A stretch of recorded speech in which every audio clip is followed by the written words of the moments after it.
Իսկապես շատ խորհրդանշական վայրում ենք, Գավառը Հայաստանի ամենահարուստ պատմությամբ քաղաքներից մեկն է,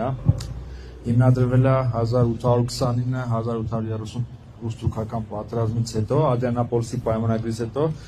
երբ որ Արևմտյան Հայաստանի Բայազեդ քաղաքի բնակչության մի մասը տեղափոխվեց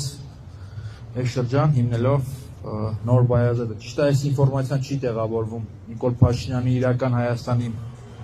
Հաղափարախոսության համատեքստում, բայց սա շատ կարևոր խորհրդանշական փաստ է, եւ մենք գտնվում ենք քաղաքի հիմնադիրների հուշարձանի մոտ։ Քաղաքը հիմնադրել են Արցունի եղբայրները, Մկրտիչ, Մարգար եւ Բարսեղ Արցունիները։ Կարծում եմ շատ կարևոր ինֆորմացիա է, եւ այդ ինֆորմացիան մեզ կրկնակի ուժ է տալիս ավելի արդյունավետ քարոզություն իրականացնելու համար։ Հիմա տամ ձեզ։ Շատ ուսանելի ես կասեի նաև։ Սիրելի հայրենակիցներ, մենք այսօր Գեղարքունիքի մարզում ենք եւ մի քանի քաղաքներում, բնակավայրերում հանդիպումներ ունենք ժողովրդի հետ։ Առաջինը, որ կուզենայի ասել, որ մեր քարոզարշավի երգն էր եթերում, լավ կլինի նաև բարերին հետևեք, որովհետեւ շատ խորը իմաստ է դրված այս երգի մեջ,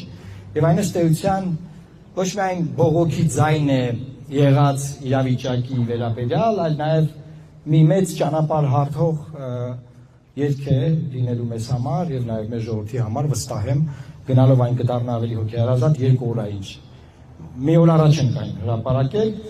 բայց հիմա ուզում եմ մի քանի քաղաքական շեշտադրում կատարել մեր քարոզչության վերաբերյալ։ Սիրելի գավառցիներ, մեր առաջարկը ձեզ հետևյալն է։ Մենք մեր կարգախոսով արդեն իսկ ասում ենք, որ մենք մեր ժողովրդին կոչ ենք անում աջակցել Լուսավոր Հայաստան կուսակցությանը, մեր թիմին, եւ ձեր քվեարկությամբ ապագա ազգային ժողովում ունենալ ժողովրդական խմբակցություն, որը լինելու է հսկողը, որը լինելու է ժողովրդի ձայնը, որը լինելու է ժողովրդի ամենօրյա խնդիրները բարձրաձայնողը, բայց ամենակարևորը լինելու է ժողովրդի համար փոփոխությունների լոկոմոտիվը, առաջատարը։ Ինչու՞։ Տեսեք, հիմա ինչա կատարվում։ Կա իշխանություն, կան 3 խոշոր ընդդիմադիր ուժեր, եւ իշխանությունը թիրախավորում է այս 3 խոշոր ընդդիմադիր ուժերին, որովհետեւ լավ հասկանում է, որ միայն այդ 3 խոշոր ընդդիմադիր ուժերի անցնելով իշխանությունը չի փոխվելու։ Եվ հետեւաբար թիրախավորում է նրանց, որի կռիվը գնում է միայն իս եւ այդ 3 խոշոր ուժերի միջեւ։ Սակայն ես եկել եմ ձեզ ասելու, որ եթե մենք չանցնենք խորհրդարան, ոչ մի փոփոխություն չի լինելու։ Եվ բոլոր նրանք, ովքեր ուզում են, որ փոփոխություններ լինեն, եւ դեռ չեն կողմնորոշվել, չգիտեն ինչպես քվեարկեն, իսկ մեր ուսումնասիրություններով շուրջ 200,000 մարդ չի ուզում իր ձայնը տա իշխանությանը եւ չի ուզում իր ձայնը տա իմ նշած ընդդիմադիր ուժերին, այլ մարդկանց համար մենք ունենք պրոդուկտ քաղաքական։ Այդ պրոդուկտը հետեւյալն է. դուք մեր միջոցով լինելու եք խորհրդարանում եւ լինելու եք խորհրդարանի այդ մասի բաժնետերը։ Եվ այդ բաժնետերը նշանակում է լինել ժողովրդի ներկայացուցիչ, հետեւաբար թույլ չտալ, որ երկիրը ետ գնա նախկին բարքերի։ Որտեղ մենք դա բացառում ենք եւ մենք դրա երաշխավորն ենք։ Երկրորդը, միանշանակ երաշխավորել, որ փոփոխություն է լինում եւ իշխանությունը փոխվում է։ Երրորդը, բազմաուժ պարլամենտ է ձևավորվում եւ բազմաուժ պարլամենտի գործադիր իշխանություն կոմպրոմիսային վարչապետով, որը բանակցությունների ժամանակ չի կարող լինել ճշմարտ տակ, թե ինքը ներկայացնում է ամբողջ երկիրը, որովհետև ունի մեծամասնություն եւ հետեւաբար այլ բաներ մի արաստեր Վանաձորի ասած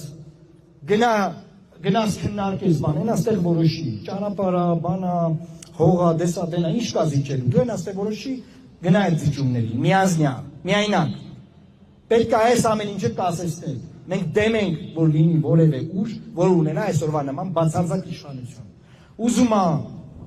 գործող իշխանության մասին ավելորդ ասել պարզա, ով ուզում է լինի ընդդիմադիր ուժերից։ Մենք դեմ ենք բացարձակ որևէ մեկի իշխանությանը։ Եվ ժողովրդին կոչ ենք անում, քվեարկելով մեր օգտին,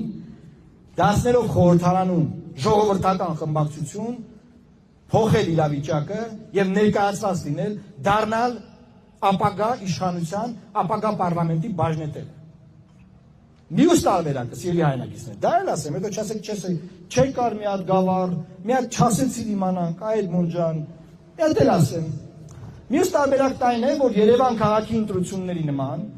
դուք չգնաք ընտրությունների, կամ ձայնը կոնկրետ չկոնսոլիդացնեք մեր ուղղությամբ, եւ մենակ Երևանում ինչ է կատարվում։ 1 միլիոնանոց քաղաքը կառավարում է 75,000 ձայն ստացած մարդը։ Դրա համար խայտարակություն է տիրում մայրաքաղաք Երևան։ Կառավարման ճգնաժամ։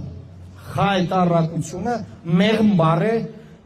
նկարագրելու Երևանի օդի վիճակը, տրանսպորտի վիճակը, խցանումները, ճանապարհները, ամեն ինչ։ Կանաչապատումը։ Հիմա նույն բանը ժողովուրդ տանը նստելով կարող է հասնել նրան, որ նույն բանը համապետական մակարդակում լինի։ Դա համար մենք այստեղ ենք ձեզ ասելու, դուք այդ հնարավորությունն ունեք։ Մենք ձեր տեղը գիտենք։ Այն քաղաքացիները, ովքեր որ չեն ցանկանում ձայնը տալ իշխանությանը, բայց ուզում են փոխել իշխանությանը, բայց նույն ժամանակ որոշակի վախեր ունեն, չեն ուզում ձայնը տալ մյուս երեք խոշոր ուժերին, մենք ձեր տեղը գիտենք։ Մենք ձեր համար այդ պրոդուկտն ենք։ Մեր միջոցով եղեք ներկայացված, եղեք բաժնետերը կառավարության։ Եղեք բաժնետերը ազգային ժողովի։ Հիմա Երևանում ոչ մեկը չէ կարող ասել, որ Երևանի կառավարման մեջ որևէ ձևով դուք բաժնետեր եք, որևէ ձևով դուք ներկայացված եք։ Փոքրամասնության, նաև փոքրամասնության քաղաքապետ ունենք Երևան քաղաքում։ Այս այն ինչ որ տեղի է ունեցել։ Մենիքնության մասին խոսելիս սիրելի հայրենակիցներ, մենք ինչ ենք ասում, մենք ասում ենք Հայաստանի Հանրապետությունը, մի պետություն է, որ հայ ժողովրդի դարերով անցած ճանապարհի արդյունքն է, եւ հիմա այդ դարերով անցած ճանապարհը ռևիզիայի են ենթարկում։ Ռևիզիայի։ Եթե ռևիզիա բանը բարդ է ասեմ, ուրանում են։ Եթե դա էլ է բարդ, ասեմ,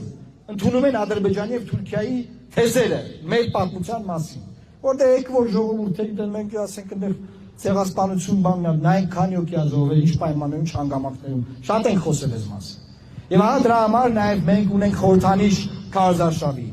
Եվ այս խորհրդանիշի վերաբերյալ մենք մամուլի ասուլիսի ժամանակ ներկայացրեցինք, բայց որքան հասկանում ենք, դեռ ոնց որ թե լավ չի լուսաբանվել, ես խնդրեմ Դավիթ ջան, արի առաջ, ես ուզում եմ մեր խորհրդանիշը այստեղ նորից ներկայացնել, տեսեք։ Մենք ասում ենք, որ պաշտպանի ինքնությունը։